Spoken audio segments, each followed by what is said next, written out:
देखिए हम लोग प्रश्नावली 2.2 का पहला का चौथा प्रश्न देखने वाले हैं। देखिए प्रश्न है 4u² प्लस में 8u।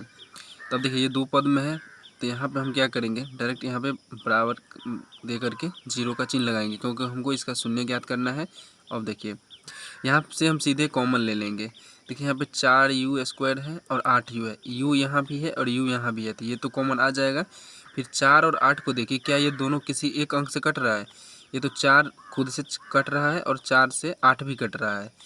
ठीक है, तो यहाँ पे हम 4 और u कॉमन ले लेंगे। तो यहाँ पे हम 4 और u कॉमन रखेंगे, तो इसमें क्या बच जाएगा? 4 से तो 4 कट गया, u² मतलब u 2 है और एक u यहाँ से हम निकाल लिए, तो u सिर्फ बच जाएगा। प्लस का चिन्ह है तो प्लस का चिन्ह रखेंगे। अब इस 4u से 8u में भाग लगेगा, तो 4 दूनी 8 दोबारा में कट जाएगा और u से u कट जाएगा। ठीक है, मतलब ये समझिए कि एक u यहाँ से हम निकाल लिए, तो इसमें अब कुछ नहीं बचा, तो यहाँ पे फिर हम बराबर में लिख देंगे 0। अब देखिए वो दूसरे प्रश्न में जब हम बनाते थे गुणनखंड, तो पहले बाहर वाले को रखते थे, यहाँ पे 4u है बाहर में और यहाँ पे तो कुछ है नहीं, ये ना +1 है ना 2 है, तो सिर्फ हम यहाँ पे 4u लिखेंगे और ये बराबर में हम 0 कर देंगे।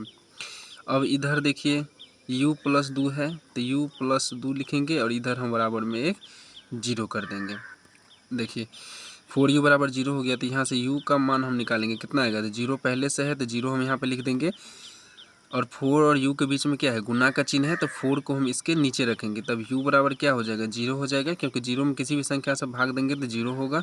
और इधर देखिए u+2 बराबर 0 है, तो u बराबर क्या होगा? 2 प्लस में इधर, तो इधर जाएगा तो ये माइनस में हो जाएगा। तो यानी कि अल्फ़ा का मान हमारा आ गया है कितना? 0। ठीक है, और यहाँ से फिर बीटा का मान कितना आया? -2 आया है। तो हमारा आंसर तो यहीं पे मिल गया है कि अल्फ़ा का मान आया है, मतलब एक शून्य का आया है 0, दूसरा शून्य का आया है 2। अब हमको क्या करना है कि इसकी सत्यता का जांच करना है। तो आइए लिखते हैं कि शून्यकों का योगफल। इससे पहले हमको देखिए ज़रूरत पड़ेगा किसका? a का। a बराबर लिख देते हैं यहाँ पे, फिर लिखते हैं b बराबर, फिर c बराबर। अब देखिए अब a और b और c का मान निकालिए। देखिए आपको पता है कि u² या फिर x² के गुणांक में जो रहता है ना, वो a होता है। यहाँ पे द्विघात बहुपद की हम बात कर रहे हैं, तो इसमें a का मान यहाँ पे कितना हो जाएगा? 4 हो जाएगा। ठीक है, और b का मान तो ये होगा 8 होगा, तो b के जगह पर हम यहाँ पे 8 लिखेंगे b का मान।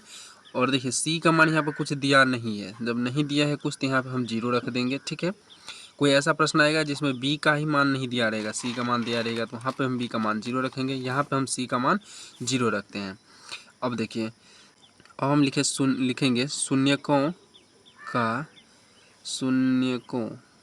शून्यकों का योग। शून्यकों का योग क्या होता है?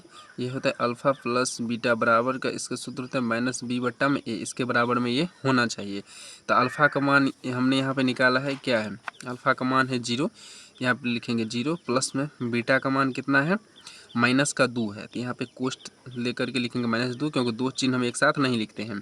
फिर बराबर -b है, तो 8 है यहाँ पे, तो -b हो जाएगा। और a का मान कितना है? 4 है। चलिए इसको सॉल्व करते हैं। देखिए 0 है प्लस 0 तो वैसे ही हट गया, तो सिर्फ यहाँ इधर क्या बचेगा? -2 बचेगा, बराबर में 4 को 8 से को काटिए 4 से, तो 4 दूनी 8 कट जाएगा, तो इधर भी -2 आ गया, तो ये हमारा क्या हो गया? बराबर हो गया। अब हम देखते हैं शून्यकों का गुणनफल। ठीक है, तो यहाँ पर देखिए शून्यकों का गुणनफल, शून्यकों या शून्यांकों का गुणनफल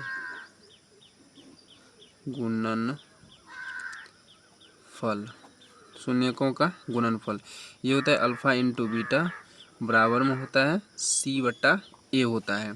ये सूत्र आप याद रखिएगा। अल्फ़ा इंटू बीटा, तो अल्फ़ा का मान रख दीजिए, अल्फ़ा का मान हमने क्या रखा था? 0 है, गुना में हो जाएगा। बीटा का मान कितना है? -2 है, बराबर में c का मान तो है 0 और बट्टा में a का मान कितना है? 4 है, 4 रखेंगे। देखिए 0 को -2 से गुना करेंगे तो किसी से भी गुना करेंगे तो 0 ही आएगा ना, और 0 बट्टा में 4 है, तो आप किसी भी संख्या से 0 में भाग लगाएंगे तो वो भी 0 हो जाएगा। तो यहाँ पे 0 बराबर, तो 0 हमारा आ गया, तो इसका मतलब कि हमने जो गुणनखंड निकाला ना वो सही है। तो इसका आंसर यही हो जाएगा। जो दो शून्यक प्राप्त होगा 0 और 1 होगा, और जो हमने नीचे शून्यकों का गुणनफल और योगफल भी जांच के, यहाँ पर जांच लिखना पड़ेगा। ठीक है, हमने यहाँ पर जांच नहीं लिखा था, यहाँ पर आप जांच लिख दीजिएगा। तो नेक्स्ट जो भी प्रश्न है वो हम अगले वीडियो में लेंगे। पसंद आया हो वीडियो तो लाइक ज़रूर कीजिएगा, अपने दोस्तों के साथ शेयर ज़रूर कीजिएगा और चैनल पर पहली बार आए हैं तो सब्सक्राइब ज़रूर कीजिएगा। धन्यवाद।